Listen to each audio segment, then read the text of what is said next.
you doing, Jersey? Welcome to the Star Ledger Newsroom, Wednesday, October 22nd. Well, hold on. It is time for the first ever Ledger Live Politician Lie Detector Challenge.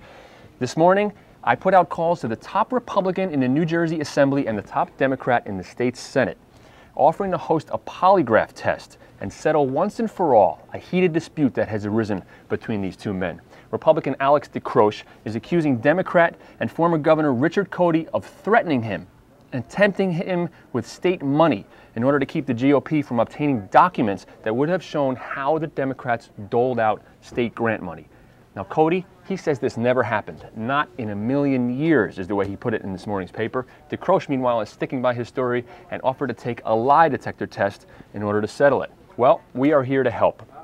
We are in the process of hiring a polygraph operator to try to set this thing up. And a short while ago, we did hear from the Republicans. Spokesman Bill Gould said DeCroce is game. He's going to do it. He has agreed to take our lie detector test.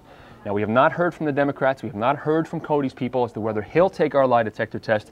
And to be fair, we did call him a little bit later in the morning, and they haven't had quite as much time to mull this over. You're going to want to keep following this, and we'll keep updating this on the Ledger Live blog. That's NJ.com/Ledger Live. All right, on to our next item this morning, and it is bad news. The New Jersey-based drug manufacturer Merck has announced 7,200 layoffs. Now, this comes just as the company is finishing a round of 10,000 job cuts.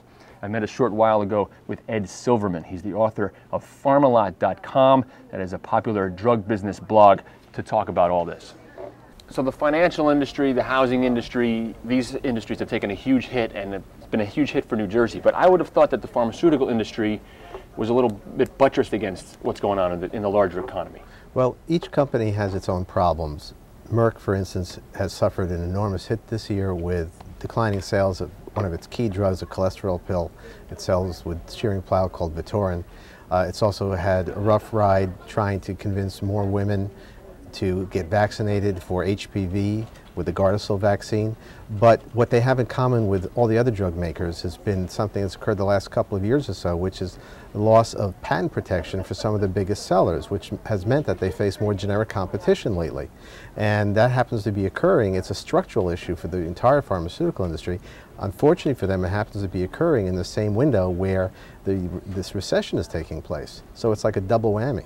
And we don't know yet how many of these layoffs are going to be in New Jersey or what kind of an impact. But obviously, Merck being here, it's always going to have a big impact. They're doing across the board. They're hitting research people in Boston, where they have a big facility. They're closing research facilities in this country and others. They're looking at scaling back manufacturing. They're throwing more sales reps overboard. They're reducing executive and middle management layers, which of course will affect New Jersey, where they have headquarters and White House stations. So it's going to be right across the board. Every facility they have just about will be affected by this. Bad news just keeps coming. Every day there's more of it. That's Thanks right. a lot, Ed. You're welcome. And it seems like in any sport you have your debate between different groups within that pursuit about who are the real purists. I like to fish, for example. You have your fly fishermen versus the spinning rod guys, and they're always arguing about who is better and who is the real fisherman. And it's the same goes in bow hunting. There is a burgeoning controversy in New Jersey over whether the state should allow people to use crossbows to hunt gear. Right now, you need a special permit for it, and the purists in bow hunting think it makes things a little bit too easy. Here's the video.